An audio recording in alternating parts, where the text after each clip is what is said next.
punya dana darurat, akhirnya apa? Dana pendidikan anaknya dicairin. Jadi udah capek-capek investasi buat dana pendidikan anak, ujung-ujungnya dicairin. Nah ternyata banyak juga para investor yang ternyata memaksakan buat investasi dengan menggunakan hutang. Halo, selamat sore kawan Raya. Selamat sore. Masih semangat?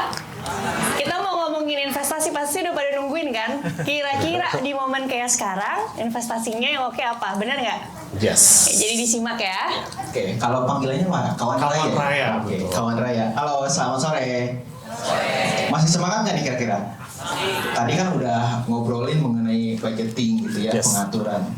Nah kita sini ngobrolin budgeting tadi khususnya buat investasi, kira-kira kemana ya dialokasikannya ya. Jadi jangan ngantuk meskipun sesi kedua ya.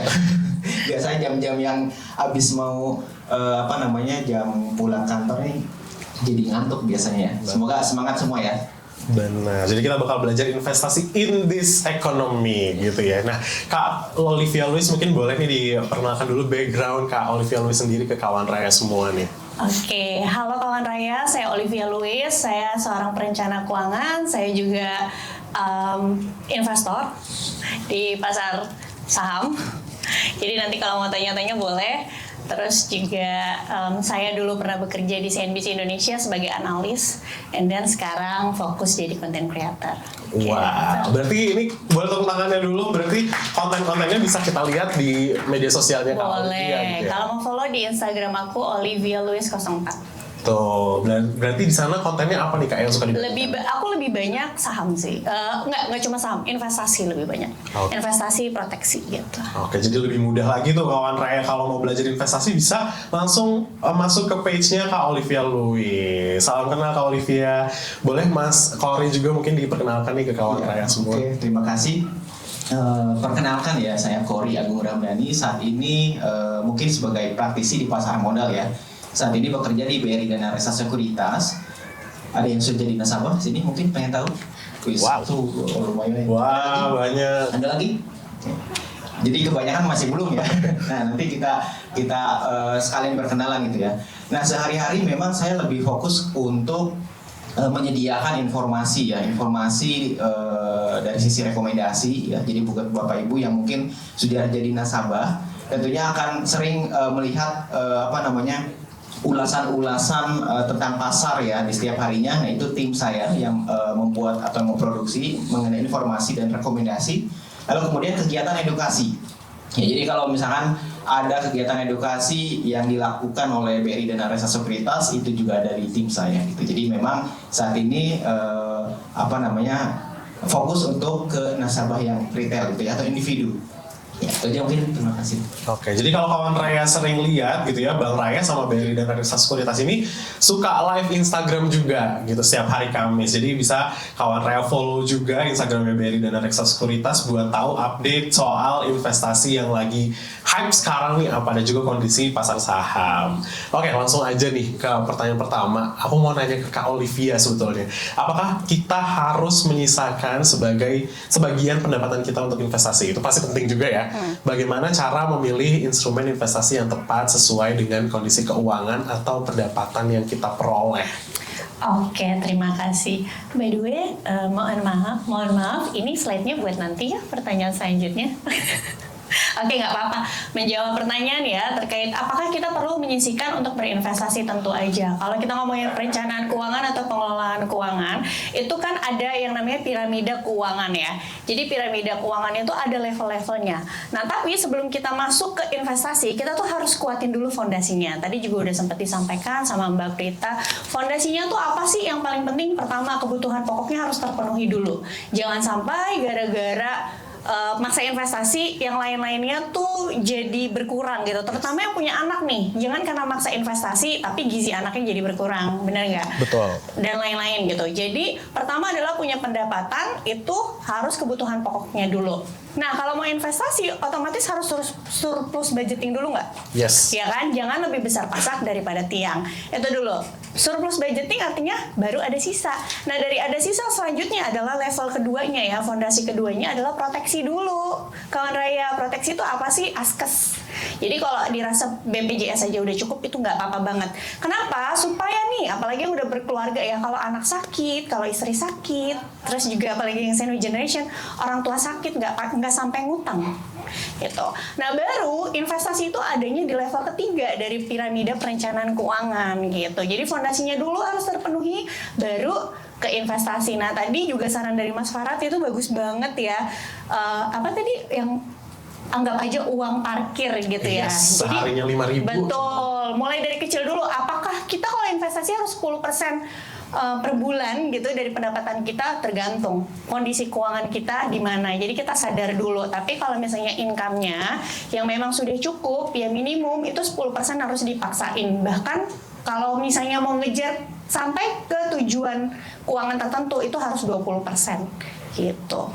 Oke, jadi itu tadi gitu ya, harus dimulai dengan perencanaan yang baik. Betul. Harus ada, salah satu contohnya adalah dana darurat atau ASKES itu tadi, karena pastinya ke depan itu banyak kejadian-kejadian atau hal-hal yang mungkin gak kita pengen. Betul gitu ya Kak Olivia ya. Nih contoh ya, tahun 2020 nih ada nih ketika seseorang itu melakukan lompatan perencanaan keuangan. Ada tetanggaku nih waktu 2020 kan kita kan PSBB ketat ya. Yap. Banyak sekali tuh usaha tuh yang harus tutup 3 bulan. Yang boleh buka waktu itu apa? Cuma kesehatan, perbankan ya kan.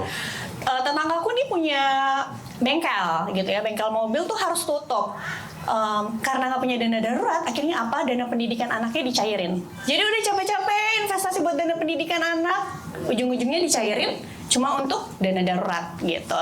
Jadi jangan sampai banget gara-gara kita nggak punya dana darurat atau kita nggak punya ASKES, pas ada keadaan darurat tadi, kita malah cairin dana pendidikan anak kita atau tabungan haji misalnya gitu. Gitu, jadi penting banget ya Kak Olivia untuk tahu dana darurat itu seperti apa, supaya dana ini tadi sendiri tuh nggak melukai kebutuhan-kebutuhan atau dana-dana yang lainnya yang udah punya posnya masing-masing. Tapi kalau boleh tahu gitu ya, kalau kita membahas soal investasi sekarang, kalau Kak Olivia, instrumen investasi yang tepat itu sesuai dengan kondisi keuangan kita tuh seperti apa sih? Oke, kalau aku melihatnya yang namanya instrumen investasi itu sebenarnya tuh ada 3. Kita melihatnya ya, yang cocok untuk kita. Yang pertama risk profile. Jadi aku mungkin sama Mas Kori bisa aja berbeda gitu. Aku sama Mas Farad bisa aja berbeda gitu. Kita jadi harus tahu dulu nih risk profile kita. Dulu aku kalau bikin konten ya di Instagram zaman 2022 ke bawah, semua saham. At the end aku melihat nih bahwa tidak semua orang itu bisa loh berinvestasi saham gitu. Jadi aku nggak bisa juga maksain gitu. At the end risk profile itu yang lebih penting, karena percuma kalau misalkan kita maksain di salah satu instrumen investasi tapi kita secara risk profile atau mental itu tidak kuat, ujung-ujungnya cut loss buat apa? Akhirnya nggak jadi cuan, malah ngalamin kerugian, abis itu kapok gitu. Jadi risk profile itu penting. Risk profile tuh ada apa aja sih? Ada konservatif, moderat, terus juga agresif. Nah nanti apakah yang moderat ini nggak boleh investasi saham? Boleh aja. Nanti itu di pertanyaan selanjutnya ya. Nah selanjutnya adalah time frame investasinya gitu. Jadi contoh, setiap orang itu pasti kan investasi ada tujuannya nggak? Yes. Biasanya sekarang yang paling 3 utama tuh apa sih? 3 utama apa? Rumah, mau beli rumah, bener nggak? Yang kedua dana pendidikan anak, yang ketiga dana pensiun. Apalagi kita ngerasain sandwich generation, nggak pengen anak kita jadi sandwich generation lagi gitu kan. Itu biasanya yang 3 utama. Nah dari beli rumah, dana pendidikan, dana pensiun, time frame-nya beda-beda nggak? Yes. Jadi kita tuh biasanya nggak bisa pakai instrumen investasi yang sama. Contoh nih, anak sekolahnya mau masuk SD tahun depan, mungkin nggak kita taruhnya misalnya di pasar saham. Yang ada pas mau masuk sekolah harga sahamnya jatuh karena banyak banget invisible risk ya. Di makroekonomi itu apapun bisa terjadi. Yang ada nggak beres sekolah anak ya kan? Jadi kalau saham memang cocoknya untuk jangka panjang, itu bisa mengurangi resiko dari fluktuasi jangka pendek gitu. Jadi time frame investasinya dulu. Jangka pendek berarti apa? Reksadana pasar uang, ya kan? Terus juga misalnya apa? Deposito gitu. Kalau jangka pendek tuh yang seperti apa sih Mbak Olive? Yang jangka waktu investasinya tuh 1 sampai 3 tahun ke depan. Atau juga obligasi short tenor gitu. Kenapa obligasi short tenor? Karena itu imbal hasilnya pasti ya, nggak ada fluktuasi. Nah, terus kalau yang moderat tuh apa? Obligasi yang medium tenor tenor emas. Jadi kalau yang medium tenor itu seperti atau jangka menengah itu 3 tahun sampai 5 tahun. Batas investasinya itu bisa kayak emas, obligasi medium tenor gitu ya, reksadana pendapatan tetap atau reksadana campuran juga bisa gitu. Baru yang jangka panjangnya nanti kita move misalnya ke saham seperti itu. Terus tadi sama itu udah 3 ya, risk profile, tujuan sama time frame itu tadi. Oke, itu jadi ada banyak stepnya juga gitu ya. Instrumen ini apa yang akan nanti kawan Raya pilih itu bisa disesuaikan juga sama kira-kira kawan Raya ini mau investasi yang seperti apa gitu ya Kak Olivia ya.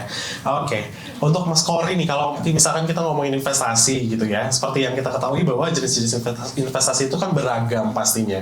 Tapi kalau dari BRI dan Reksa Sekuritas gitu ya, opsi investasi apa aja sih Pak yang bisa mungkin ditawarkan ke kawan Raya semua?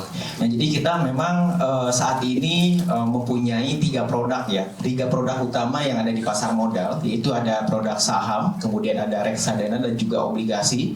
Nah, di mana 3 produk ini bisa kita langsung transaksikan dalam satu aplikasi. Itu jadi nggak perlu pindah-pindah aplikasi yang lain gitu ya, kadang kan ada beberapa sekuritas yang belum komplit gitu ya. Nah, kita semua sudah bisa transaksi dalam satu aplikasi, sehingga memudahkan untuk para investor, terutama untuk pemula ya. Untuk para pemula supaya nanti nggak ribet harus keluar aplikasi lain untuk membeli satu instrumen investasi. Jadi tadi sudah disesuaikan ya dengan tujuan keuangan, kemudian juga jangka waktu maupun profil risiko. Kita udah bisa langsung bertransaksi dalam satu aplikasi di saham, reksadana ataupun obligasi gitu ya. Jadi ini benar-benar memudahkan tanpa harus keluar aplikasi yang lain gitu sih. Namanya aplikasinya apa? Aplikasi Bright ya. Nah, ini teman-teman semua bisa download juga ya di App Store ataupun Google Play. Mungkin bisa di slide kedua. Dan ini juga yang penting ya. Kita aplikasinya itu mempunyai 2 mode aplikasi. Ya, di mana tidak semua sekuritas mempunyai ini. Mode aplikasi ini apa? Jadi dalam satu aplikasi, teman-teman investor itu bisa memilih. Kalau misalkan baru pemula, kita bisa milih mode yang easy. Di mana ini untuk disediakan untuk nasabah-nasabah pemula yang tidak banyak fitur ataupun hal-hal yang bikin ribet gitu ya. Karena yang di mode easy ini benar-benar sangat mudah, dan ini starting awal untuk nasabah atau investor pemula. Nah, satunya lagi adalah mode pro. Nah, di mana mode pro ini kalau sudah mulai belajar, sudah mulai mengenal saham, ingin lebih detail lagi dalam menganalisa saham, itu bisa menggunakan mode pro. Dan ini nggak perlu download 2 aplikasi ya kalau di mobile, jadi tinggal digeser aja. Nanti buka aplikasinya, geser mau ke mode pro atau balik lagi ke mode easy, nah itu bisa gitu ya. Sehingga memang kita memfasilitasi semua nasabah, semua investor mulai dari pemula sampai profesional. Itu ya. Ini yang menarik di kita, bahwa kita memang terus mengembangkan dari sisi aplikasi ya, dan ini salah satu keunggulan di mana kita bisa menggunakan 2 mode aplikasi. Oke, boleh tepuk tangannya dulu kawan Raya biar semangat sore hari ini. Itu tadi ada Bright gitu ya. Jadi kalau misalkan di Bank Raya ada Raya App, kalau dari BRI dan Reksa Sekuritas ada Bright yang tadi produknya ada 3 sejauh ini ya, Mas Kori ya. Jadi bisa ini sebagai angin segar di investasi juga biar semakin mudah gitu ya trackingnya kawan Raya kalau mau mulai investasi. Nah, lanjut ke pertanyaan selanjutnya nih, kalau menurut Kak Olivia sendiri, tadi kan juga udah disebutin gitu ya, high risk, high return dalam berinvestasi itu sebetulnya apa gitu, dan adakah instrumen investasi yang punya kerugian paling minim menurut Kak Olivia? Mungkin bisa jadi starter kawan Raya semua untuk mulai investasi gitu mungkin? Oke. Jadi kalau kita ngomongin instrumen investasi itu kan berbagai macam ya. Yes. Dan itu ada tingkatan-tingkatannya. Ada yang paling aman sampai yang paling beresiko sekalipun. Misalnya yang paling aman tuh seperti apa sih? Seperti deposito, obligasi pemerintah, RDPU. Ke tengah itu emas gitu ya. Terus juga RDPT, terus long tenor, obligasi long tenor, baru tertingginya misalnya saham gitu. Kenapa emas di sisi moderat? Karena dia masih berfluktuasi. Walaupun dia liquid, tapi harganya tuh bisa naik dan juga bisa turun gitu ya. Sedangkan kalau kita ngomongin yang paling aman itu adalah aman itu benar-benar yang cuma ngasihnya tuh fix, nggak ada fluktuasi. Makanya itu adanya di deposito sama obligasi pemerintah. Nah, tadi menyambung terkait high risk high return. Ini adalah instrumen yang Potensi returnnya itu bisa tinggi, tapi resikonya juga sangat tinggi. Kalau kita ngomongin resiko apa saja yang bisa terjadi pada sebuah instrumen investasi, itu umumnya namanya market risk. Market risk tuh apa aja sih? Itu adalah resiko-resiko yang bisa terjadi pertama karena perubahan suku bunga. Yes. Kalau suku bunga turun, bener nggak? Bunga deposito pasti turun. Ya kan, pasti kan, sama juga kayak kupon obligasi, kalau suku bunga turun itu pasti kuponnya juga turun gitu ya. Itu yang dinamakan market risk. Nah memang kalau untuk yang rendah resiko, market risknya itu tidak terlalu berasa. Paling kalau sekarang kita nabung di deposito ya tahun depan jadi berkurang kalau BI nurunin suku bunga lagi gitu kan. Kalau yang high risk seperti saham, ketika suku bunga itu naik dan turun, itu benar-benar bisa mempengaruhi market saat itu juga. Nggak cuma bunga, tapi juga kebijakan pemerintah. Dan apalagi ya, kalau kita ngomongin Indonesia itu kan emerging market ya. Emerging market tuh negara berkembang. Negara berkembang itu resikonya tuh bukan hanya dari dalam negeri aja, tapi yang terjadi di global, terutama yang ada di Amerika. Gitu ya, karena biar gimana, Amerika itu adalah negara yang paling aman, sistem keuangannya, politiknya, dan lain-lain. Jadi suku bunga di Amerika itu sangat mempengaruhi penentuan suku bunga di negara-negara lain gitu. Kalau di sananya suku bunganya masih tinggi, likuiditasnya tuh kering. Likuiditas dari manajer-manajer investasi yang ada di global, mereka akan cenderung apa? Di sana suku bunganya tinggi, mereka akan cenderung mendingan saya pegang US Treasury, ya kan? 5%. Apresiasi dolar juga kayak gitu misalnya. Nah ini biasanya bisa bikin market koreksi. Pokoknya market risk itu banyak lah. Kayak sekarang misalnya lagi perang dan lain-lain. Nah biasanya ketika hal ini terjadi di marketnya tuh cepat banget turunnya. Contoh kayak waktu awal lebaran kita ada trading halt. Ya kan, gara-gara apa? Gara-gara Trump tarif. Padahal misalnya sama kita dampaknya misalnya nggak langsung banget. Tapi itulah yang namanya market risk. Nah, tapi selain market risk, aku juga mau nambahin untuk instrumen yang high risk high return, itu juga ada satu resiko lagi. Resikonya adalah diri kita sendiri, alias resiko psikologi. Ya, biasanya aku menemui orang-orang ya yang kayak, oh saya beli saham bank ini aja yakin nanti kalau misalkan mau turun naik, pokoknya saya pegang jangka panjang. Kenyataannya pas jalanin nggak kayak gitu. Gitu banyak banget aku selalu menerima DM kalau market tuh lagi koreksi. Boleh ini aku punya saham bank ini gimana ya? Loh kemarin katanya udah yakin, gitu. Ya kan? Jadi secara psikologis itu sendiri bisa menjadi resiko gitu kan. So aku selalu bilang kalau mau berinvestasi di instrumen investasi yang high risk high return, yang dimana kita view-nya itu jangka panjang, harus siap dulu secara mental. Gitu. Kalau misalkan nggak siap secara mental, gimana Mbak Olive mulainya? Kecil-kecil dulu. Makanya aku mau ajarin ada salah satu cara asset allocation yang dipakai sama Ray Dalio. Bapak Ibu kawan Raya tahu nggak Ray Dalio itu siapa? Nah, tahu nggak nih kawan Raya nih? Ray Dalio itu pemilik hedge fund. Dia tuh lagi terkenal banget belakangan ini gara-gara dia tuh nulis buku Ray Dalio Principle. Jadi ya dia meramalkan kejatuhan Amerika dan lain-lain, intinya gitulah ya, salah satu hedge fund.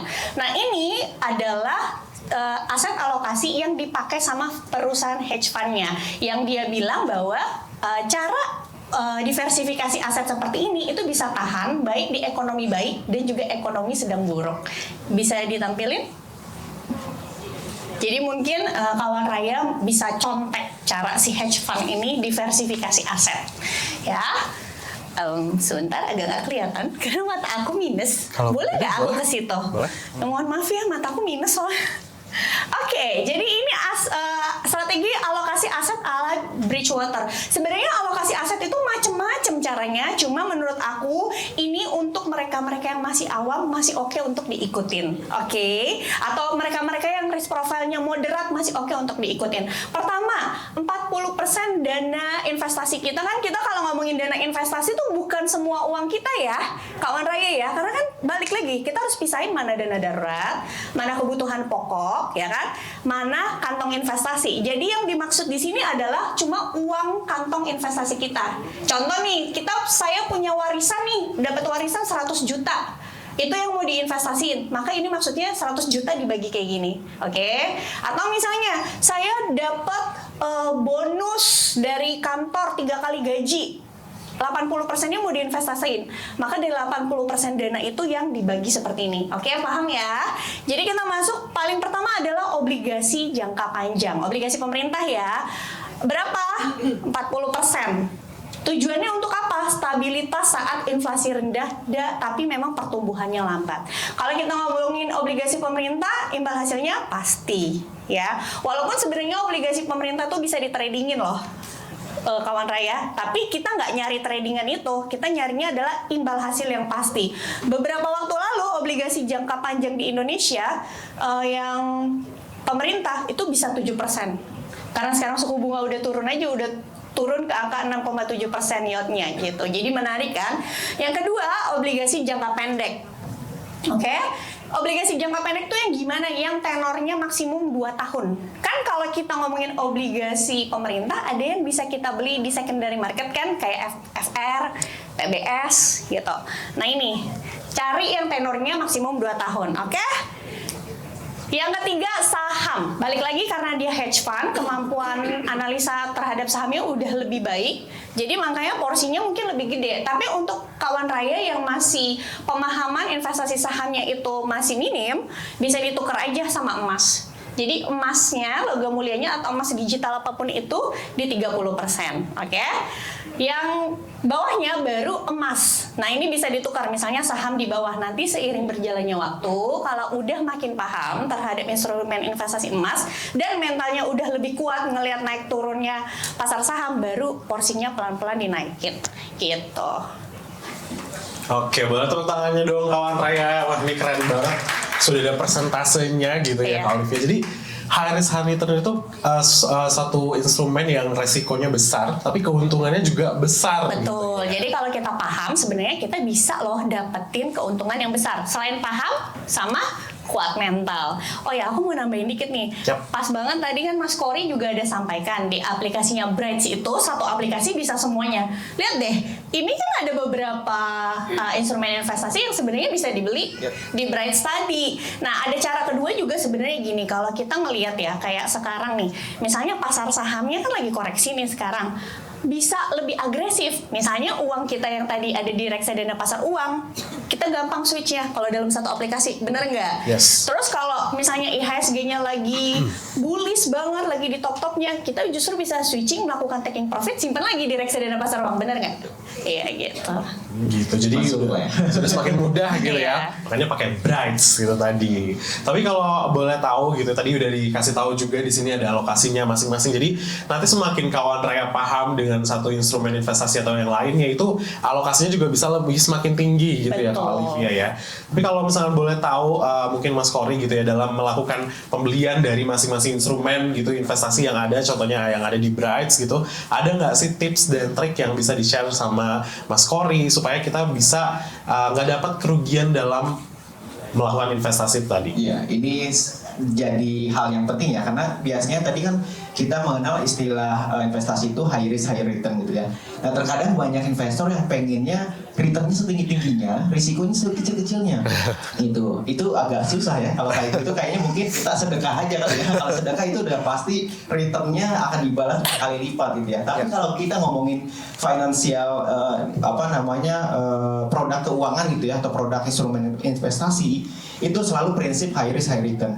Makanya penting sekali kita memahami dulu 3 hal tadi. Jadi sebelum kita ngomongin analisa ya, analisa saham, reksadana, obligasi, kita harus wajib memahami dulu yang tadi 3 hal disampaikan.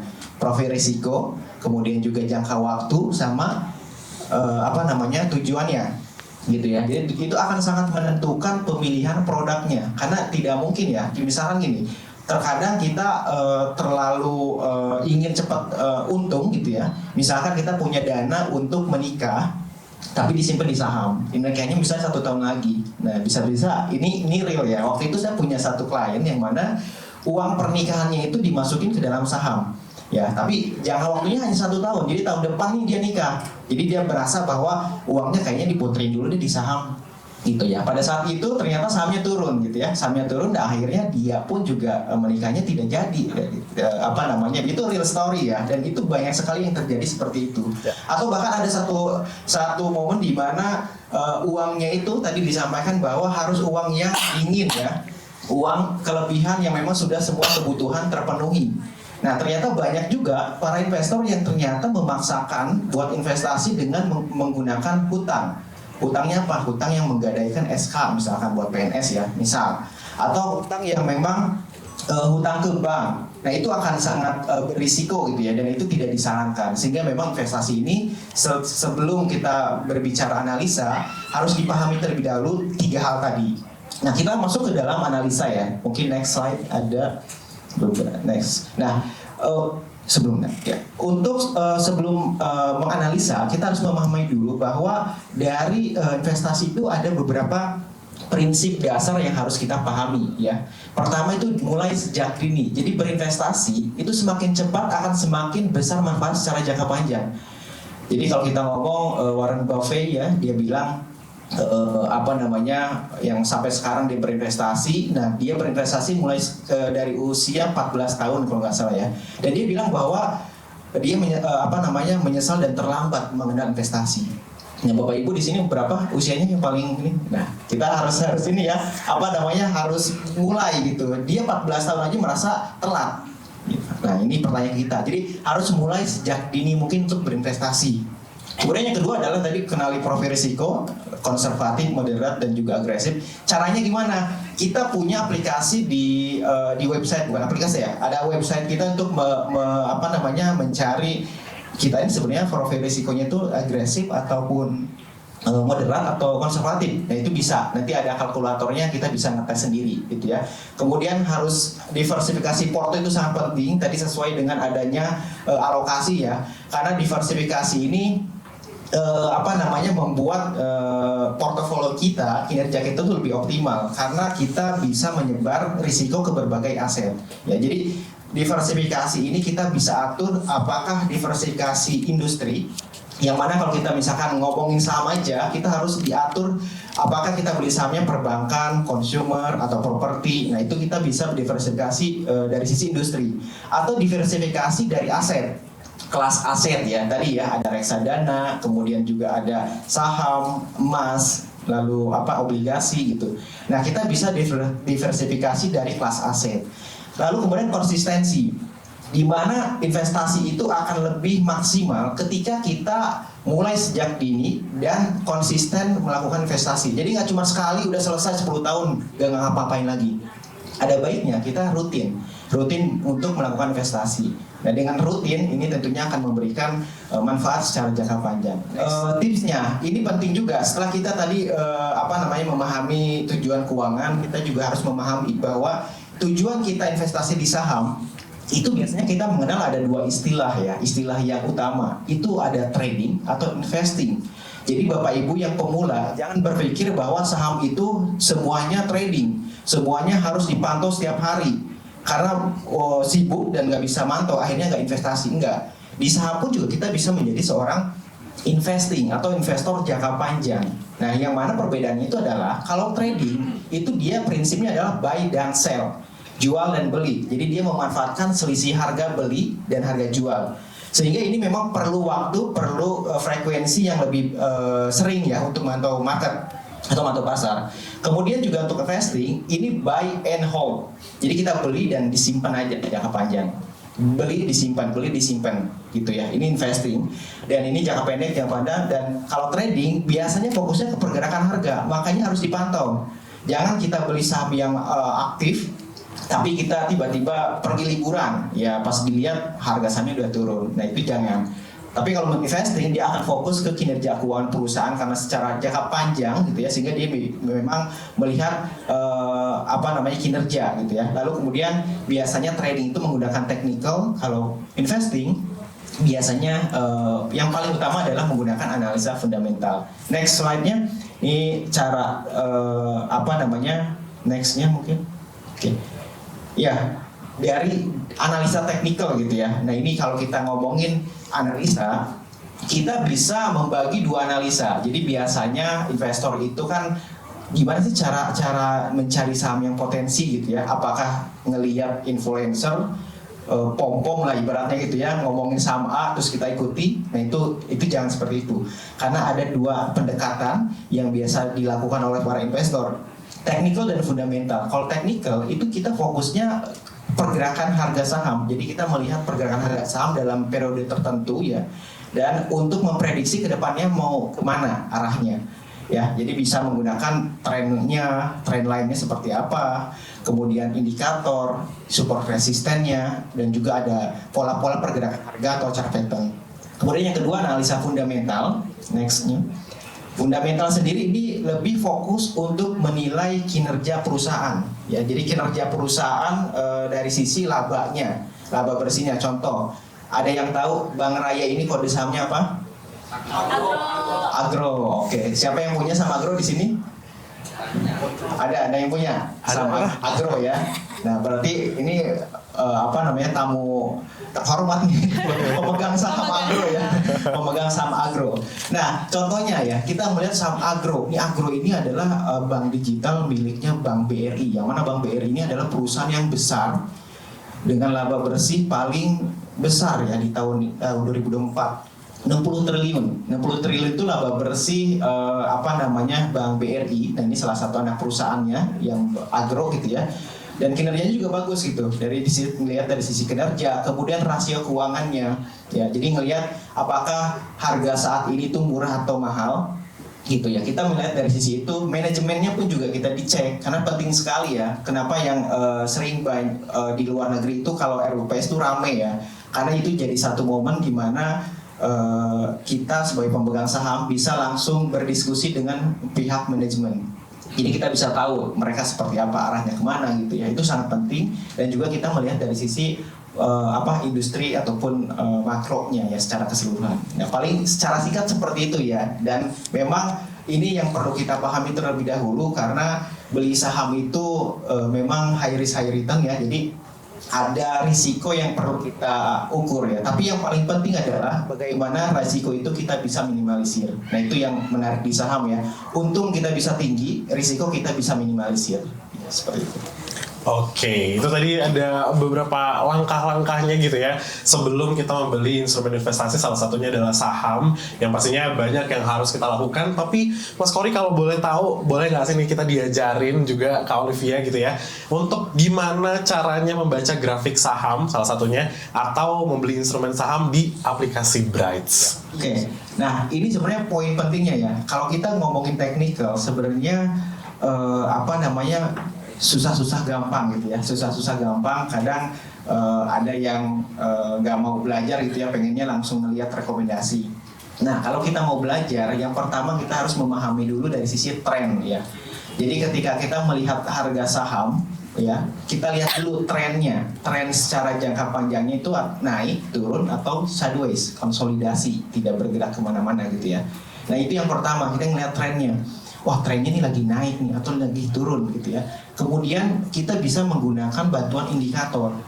Ya, mungkin nanti sesi yang khusus gitu ya kalau kita mau ngebahas lebih dalam gitu ya. Indikator tuh banyak, ada moving average, ada RSI, ada Bollinger Band gitu ya. Nah, lalu kemudian pengetahuan apa yang harus kita pahami lagi yaitu adalah level support dan resisten. Nah, ini untuk melihat bahwa harga tersebut itu ada di area mana? Apakah area resisten di mana itu area tertinggi yang mana para pelaku pasar menganggap bahwa itu udah terlalu mahal gitu ya, atau level support yang mana para pelaku pasar atau investor itu menganggap bahwa harga tersebut itu udah terlalu murah gitu. Ya, kita harus memahami dulu level support resisten dan juga pola-pola yang ada di pergerakan harga saham, seperti misalkan pola double bottom, kemudian pola pennant gitu ya, double top. Nah, sekarang IHSG kalau teman-teman mungkin memperhatikan ya, ada pola yang sebenarnya cukup ini ya. Double top itu kan pola pembalikan arah, jadi ada potensi penurunan. Tapi kabar baiknya, kalau di sini kan mayoritas belum punya rekening ya. Ada yang belum punya rekening, coba ada yang rekening saham. Ada yang udah punya atau yang sudah punya deh. Yang sudah punya banyak nggak? Ya, tapi kayaknya lebih banyak yang belum punya ya. Nah, yang belum punya sebenarnya ini kesempatan emas. Kenapa? Karena harga saham lagi pada murah, gitu ya, lagi pada diskon. Kalau yang belum punya rekening saham, ketika dia investasi deposit dana, kita bisa langsung membeli saham yang harga murah. Ya kalau di Shopee itu lagi flash sale kali ya, gitu ya lagi flash sale nih, lagi diskon nih. Lagi tanggal kembar nih. Tanggal kembar gitu. Hari ini ya indeksnya turunnya cukup signifikan. Jadi memang itu yang harus kita tangkap peluangnya gitu ya. Itu mungkin kurang lebih. Oke, terima kasih Mas Kori. Tenang, sabar yang udah angkat tangan nanti ya, karena ada sesi tanya jawabnya sendiri satu-satu. Ini masih ada pertanyaan lagi untuk Kak Olivia gitu ya. Tentu kalau kita lihat sekarang gitu, as Gen Z juga, dan juga mungkin banyak kawan raya di sini yang mungkin punya keresahan, aduh gimana ya cara mulai investasi atau gimana ya supaya aku tuh selalu ingat untuk menyisihkan dana aku untuk kebutuhan investasi. Ada nggak sih dari Kak Olivia juga sebagai penutup gitu, reminder bagi kawan raya supaya selalu ingat untuk menyisakan pendapatnya untuk kebutuhan investasi? Kalau aku selalu bilang sama siapapun itu, kenapa saya harus investasi adalah tanya dulu why-nya kenapa. Dulu aku belajar investasi tahun 2018, aku punya why. Why-nya adalah, jadi aku kelas 2 SMA tuh pernah berhenti sekolah kawan raya. Gara-gara nggak mampu. Kan zaman dulu SMA negeri masih bayar ya, belum gratis kayak sekarang. Jadi mamaku kan single parent. Jadi satu titik mamaku nggak punya uang lagi, jadi aku dihadapkan pada aku kerja aja hidupin mama aku, atau iya nggak bisa sekolah pokoknya. Sampai kita tuh tinggalnya juga di rumah om. Jadi om tuh ada rumah nganggur, kita tinggalnya di situ. Pindah kota gitu. Jadi itu tuh sangat membekas di aku. Membekasnya tapi itu bukan jadi kejatuhan untuk aku. Justru aku belajar banyak bahwa kenapa ya mamaku finansialnya bisa kayak gini. Gitu. Ketika aku hamil anak kedua tahun 2018, aku tuh berpikir, suamiku kan waktu itu kerjanya masih kerja di oil and gas ya. Aku berpikir, oke, suamiku mungkin gajinya cukup buat kita, tapi kita nggak pernah tahu cukup nggak sampai anak-anak dewasa nanti. Yes. Gitu kan, itu belum 2020 kan kita rasanya lebih ngeri lagi ya, takut suami di PHK kan. 2018 tuh ibu-ibu hamil ya kan, lagi mellow tuh kepikirannya kayak gitu. Ini gimana ya kalau anak-anak nanti pas udah gede, kalau suamiku meninggal duluan, kan dulu aku masih ibu rumah tangga ya, nggak punya penghasilan sendiri. Kalau dia meninggal, anak-anakku gimana ya, nanti takut banget kayak aku gitu. Jadi aku tuh mencari tahu instrumen apa yang bisa aku pelajarin supaya dana pendidikannya anak-anak aku itu aman. Ya, dana pendidikannya tuh kuliah, karena menurut aku itu yang paling krusial. Biasanya kalau udah SMA kuliah, kita tuh orang tua tuh udah deket masa pensiun. Ya kan, udah nggak produktif lagi. Kalau SD, SMP kita masih bisa pak-pikuk lah cari duit buat bayar sekolahnya. SMA kuliah itu udah biasanya kualitas sudah menurun kan gitu. Itu why-nya dulu. Jadi kawan raya juga harus temuin why-nya apa. Kalau nggak ada why-nya, percuma. Nanti udah konsisten pasti mikirnya ya nggak mau, pergi aja hangout, nonton konser aja, check out toko oren aja, pasti kayak gitu. Why itu bisa macam-macam ya, bisa dua, why yang menyenangkan atau why yang dari rasa sakit gitu. Kalau why-nya yang menyenangkan karena saya mau financial freedom atau saya mau bawa mama saya pergi umroh suatu saat, nggak apa-apa. Kalau why-nya dari rasa sakit juga nggak apa-apa. Oh, karena saya sandwich generation, sakit banget nih, anak saya nggak boleh kayak gini, nggak apa-apa gitu. Oke, boleh tepuk tangannya dulu kawan raya. Jadi ada dua kondisi gitu ya, kita bisa bangkit dari keterpurukan itu supaya nanti ke depannya kita nggak bakal merasakan lagi atau menurunkan itu ke generasi selanjutnya. Atau juga ya punya cita-cita untuk punya impian, mungkin berangkat haji dan lain sebagainya. Jadi ada banyak alasan untuk memulai investasi dan juga pastinya untuk menyisihkan dananya untuk dana investasi. Terima kasih Kak Olivia dan juga Mas Kori.